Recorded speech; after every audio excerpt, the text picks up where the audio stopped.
Well, Transnet will stop providing third-party access to its freighter rail network from April. That is the word from President Cyril Ramaphosa.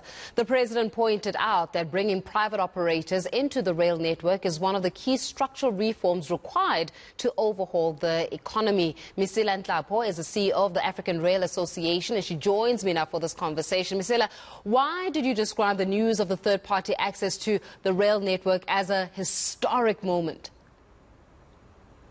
Good evening and good evening to South Africans. It is indeed a historic moment. This is the first time over 100 years that South Africans' private sector will have access into the network. So it's a new way. This is a new South Africa from the railway perspective, and it means so much more to the economy, to private sector, and not looking for in South Africa as in isolation, but looking to the continent and what the continent is waiting for from South Africans. Yeah. But is there a concern that these independent players would just be going onto a rail system that obviously has got maintenance issues? We do know that security continues to be a threat to its effective operations. Does it not just then compound the type of crisis that we already have within our rail network? Look, operators, whether public or private operators, they get issued a permission, which is called a permit, that is issued by the Railway Safety Regulator. And that permit, that company ABC, that is an operator, which is a private company, is the same permit that Transnet or PRASA will hold. So from that point of view, we think that the safety part of it will not be much affected.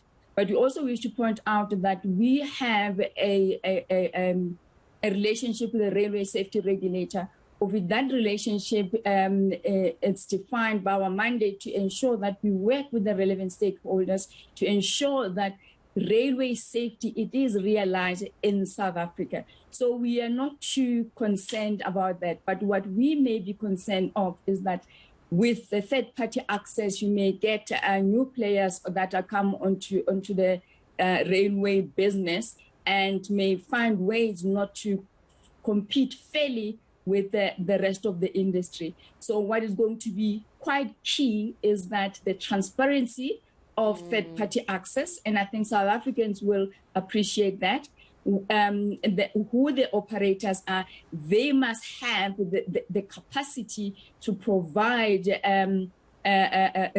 third-party services and on an efficient manner. We don't want to find ourselves that we lose on what we have gained. But Faith, the president mentioned about supporting the CFTA.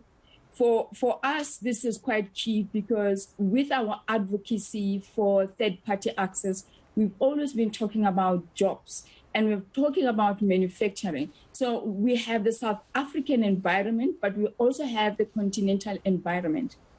In terms of the United Nations Commission of Africa, it is reported that over 100,000 wagons will be required to be manufactured. Now, that is huge. You link that back to the 2015 resolution that South Africa will champion the manufacture of rail rolling stock. So it's no accident that we have this announcement, but it is a build-up to what, as South Africans, we should be leading the integration of the continent. So third-party access is just a small scratch to what is available in terms of growing the South African economy and the economy of the continent. So it starts here at home. It's not about being transparent. It's about investment. It's about growing the opportunities in South Africa. Well, I want us to be able to marry the 2 points that you have mentioned here, Mesela, that it's about transparent investment. And I mean, you were sharing your points around how the big concern to watch would be how is it that these third-party operators actually come into play? What level of transparency will be met? Do they have the relevant capacity to be able to meet these demands and what is required of them? What will then be the monitoring and evaluation, as you would see, in being able to navigate that play? And so you don't don't find that the very same gains as the President was speaking about how we're now able to take the load of Transnet and the likes, that now we're finding ourselves where we're pushing people in, or we're pushing operators in who may not even have the relevant requirements. How do we ensure the monitoring, evaluation, and actually ensuring that everything is above board? Look, the railway safety regulator is the first point of contact. I think that we are doing quite well there. And my view as a South African has always been that I will not stand on the side and my job being to complain. And I think as an industry, we have the duty to protect our industry. We have the duty to protect this opportunity that we have today of third-party access. So should anything not be the way it's supposed to be, not be transparent, it is our duty to make sure that no shenanigans takes place. So it's not up to government, it's not up to the railway safety regulator, but it's up to the rail industry in general to say no more. This is our industry, we're going to rebuild it, we're going to save whatever is left, and we will march onto the continent, leading this continent and integrating this continent. Absolutely. But we're talking here about the ability to create jobs. I mean, you were just mentioning the ecosystem that is involved within the third-party operator, as well as now the access into now the rail sector in itself. But if we have to look at an estimate or look at an understanding of how many jobs are actually potentially created within this operation itself, what are we foreseeing in terms of job creation? In fact, it's difficult to tell you the numbers, but I can maybe try to paint the picture. So a policy reform, and the 1st of April we get third-party access. Then the financing world will say we have a guarantee that third-party access is working. Let's work on slot allocation, meaning how is this going to be a transparent process, ensuring that all operators across the board, including Transnet Freight Rail, are treated on an equal footing. So it starts there. Then number two, then it comes to contracting. So all those legal contracts that need to have in place will come in. And then the manufacturing side of the rail rolling stock will then come in. The gibela that we see, it's just a drop in the ocean, because it's not only the manufacturing, but it's the training that needs to take place for this industry, of which we will be creating those skills for ourselves.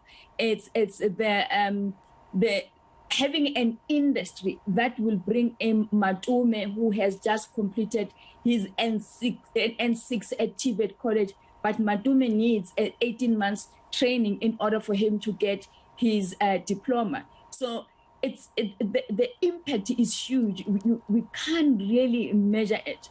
But how we're going to see the impact is that we are a service provider, but we are a backbone of the economy. The jobs will follow, but the policies is that, and we're quite excited about this huge development. But from here, it's the big job starts. Let's start talking with Transnet and government on how we're going to do about this. We are having a team put together already. We are ready to engage with government any day. Okay, well, let's talk about talking, right? So the President says that the private sector as well as government are talking about working together to invest in the new train sets as well as the infrastructure and to improve the rail infrastructure. Are you optimistic then about this envisaged partnership, this private-public partnership? Will it work? Faith, the optimist. I'm a South African and have only one passport, a green passport. I have no choice but to continue engaging with my government. And we've been fortunate that at least the corners that we've been working on, we have a listening government. We have an open relationship with Treasury. We have an open relationship with DOT on the policy development side, with DPE. I mean, we are an export council supported by the Department of Trade, Industry and Competition. So it is our mandate to be talking to government. We have a duty as South Africans, not necessarily as a railway sector.